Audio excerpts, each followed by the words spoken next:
অনুশীলন 2 diamond shooting কসরত diamond shooting drill. সময় 25 মিনিট।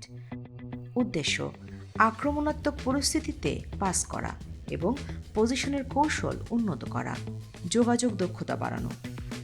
লক্ষ্য একটি হীরের আকৃতির সিরিজ পাসের দক্ষতা প্রদর্শন করা। বল নিক্ষেপ করার মধ্য দিয়ে এটি শেষ হবে। নির্দেশনা একটি গোলপোস্টের সামনে পেনাল্টি এলাকার সীমানায় 15 মিটার দূরত্বে হীরের আকৃতিতে 4টি কোণ রাখা, প্রতিটি পোস্টে একজন করে খেলোয়াড় নিযুক্ত করা এবং বাকিদের একটি পোস্টে অপেক্ষা করতে হবে।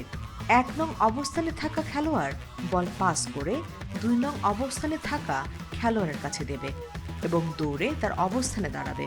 2 নং অবস্থানে থাকা খেলোয়াড় 3 নং অবস্থানে থাকা খেলোয়াড়ের কাছে বল পাস দিয়ে 3 নং অবস্থানে দৌড়ে যেয়ে দাঁড়াবেন। 3 নং খেলোয়াড় 4 নং অবস্থানে থাকা খেলোয়াড়ের কাছে বল দিবে যারা মুখোমুখি অবস্থান করছে এবং 4 নং অবস্থানে দৌড়ে অবস্থান করবেন।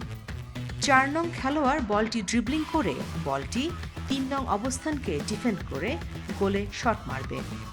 শট মারা শেষে বলটি প্রথম খেলোয়াড়কে ফেরত দেবেন। খেলোয়াড়দের তার টিম সদস্যের দিকে দৃষ্টি রেখে বল পাস করার সময় গোল এবং শুটিংয়ের দিকেও লক্ষ্য রাখতে হবে। খেলার প্রক্রিয়া পাসের পরে দৌড়ানোর কথা খেলোয়াড়দের মনে করিয়ে দিন। বল মেরে থামা যাবে না। অন্য খেলোয়াড়দের সাথে ধাক্কা দেয়া বা সংঘাত এড়াতে সবার গতিবিধি অনুসারে দৌড়ানো বা অবস্থান করা।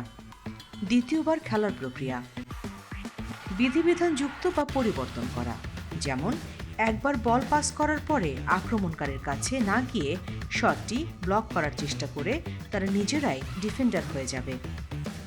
আর আরেকটি উদাহরণ হলো একজন গোলরক্ষক থাকবে এবং 4 নং খেলোয়াড় শট মারার পরে গোলরক্ষক হবেন। গোলরক্ষক বলটি তুলে নেবেন এবং 1 নং অবস্থানে ফিরে যাবেন। প্রতিফলন প্রতিফলনে কোচ গাইডলাইনে দেয়া প্রথম প্রতিফলন ও দ্বিতীয় প্রতিফলন অনুসরণ করে আলোচনা শেষ করবেন।